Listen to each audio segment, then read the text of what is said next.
ضاقت علي كأنها تابوت، لكنما يأبى الرجاء يموت. يا صاحبي إن رحت عنك مودعا، بعد الرحيل أينفع الياقوت؟ أنا أكره الشكوى وأكره ضعفها، والله يشهد أنني لصموت. لكنما سحق الزمان مشاعري، وطوى يدي بسحره هاروت. أرأيت حيا ميتا متماسكا متفائلا، وله الأماني قوت. هذا أنا، سرقت شبابي غربتي، وتنكرت لي أعين وبيوت. يا صاحبي أنا كالعراق ممزق، أنا كالعراق بلا معين غدوت.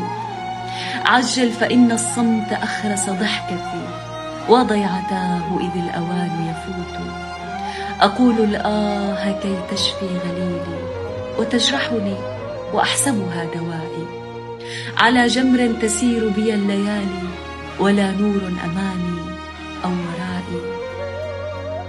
يزور الحزن قلبي دون إذن، وتمطر دون ما غيم سمائي.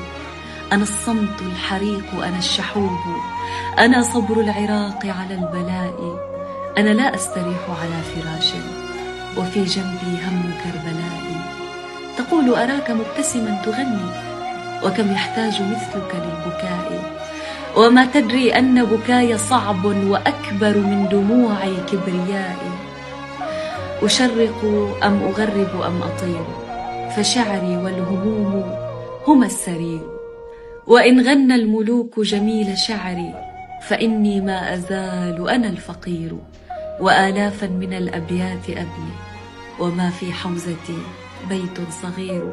لو أن الشعر يتبعه ثراء، بنى قبلي فرزدق أو جرير. ملأنا الأرض أزهارا وحبا، وفي أعماقنا هم كبير. ونقضي العمر نكرانا وفقرا، وبعد الموت أعلاما نصير. ونقضي العمر نكرانا وفقرا، وبعد الموت أعلاما نصير.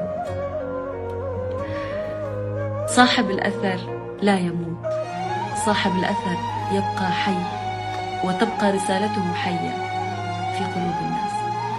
رحمة الله.